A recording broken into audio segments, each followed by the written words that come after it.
Hello? This is the Black Hood speaking.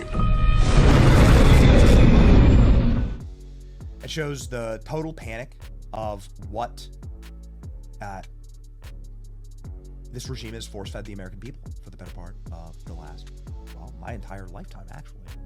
Right? So it's like, now that Eminem has sided with the Bushes and the Cheneys, like at what point do you, you have to go back 20 years to find anything different. 30 years. You have to go back to freaking Reagan.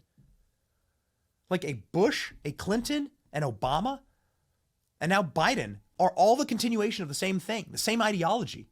And Eminem just endorsed George W. Bush and Dick Cheney. The only deviation from that ever has been Trump. And people know it. People know it. It's not working. It's not working, ladies and gentlemen. I'm very excited to get to our guest today, but I do want to show you something. MSNBC went into the hood and asked black people about Kamala Harris and whether this attempt at bringing in Barack Obama and bringing in Eminem and bringing in Usher and bringing in Lizzo, is this working? Is this working? I want to show you why the panic is happening. I want to show you what's driving all of this, right? Because the Eminem stuff, like, you've never seen Eminem on the campaign trail for a presidential campaign. You've never seen that. These are desperation moves. These are career-ending desperation moves by compromised people. And here's why. Listen to MSNBC here. And I just wonder for anybody who heard that, like what they thought of that. I was deeply offended. And it felt like a moment where it's like, you N-words better get in line and do what we say. And it felt like him as the czar of the Democratic Party coming down to say, go get these N-words in line. And the general tone of it was disgusting. It was abhorrent. I don't respect it. I didn't like nothing about it. And Kamala, 2 days after that, is like, we love our black men. We have programs and things that we're rolling out for them, and she rolled out policy. Good cop, bad cop. You know, because I'm tired of the good cop, bad cop. I'm tired of it. They're talking about Obama walking in and saying, you're going to vote for Kamala Harris because she's from your neighborhoods. I don't think that guy's from the leafy suburbs of Montreal, where every house is a mansion, where Kamala Harris grew up with her PhD parents working at the elite university there. I don't think those guys are from that neighborhood. I may be wrong. Do they parlez-vous français? Do they smoke a cigarette? Do they eat their poutine? It's not working. People do not want to hear from washed up celebrities who are only doing political endorsements because they lost their free private jet travel on Epstein's plane, and they lost their movie roles because Harvey Weinstein's casting couch isn't available anymore, and they lost their fun Saturday nights because Diddy's now in jail. We don't want to hear from you people. These celebrity endorsements are backfiring, actually. It is. It's backfiring. Have a listen to this. This is really absolutely wild. Let's continue on with this MSNBC panel, and then we'll get to our guest. Black voters support deportation. I agree with the idea of mass deportation, largely. You have criminals in this country who are destroying our nation. They're coming in here, getting earmarked bills and policies to open up businesses, get free housing, get access, easier access than those who are legally immigrated to this country to welfare and other benefits. So, like, as a taxpayer, we have to pay for these guys to have luxuries of life, and we don't get anything, especially black Americans who suffer so much in the system under Democrats. We don't get anything. That's insane.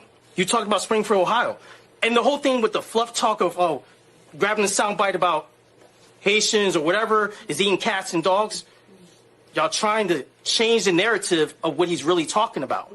Change the narrative of really what we're talking about. And telling us that's what we should be discussing.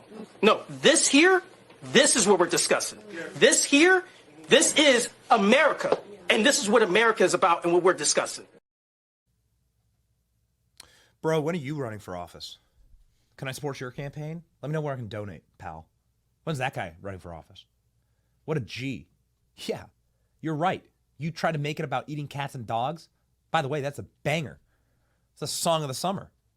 We love that. We were able to troll libs off the internet by taking their troll songs about eating the cats and dogs and like making them into rap anthems better than anything Eminem's produced in the last 20 years.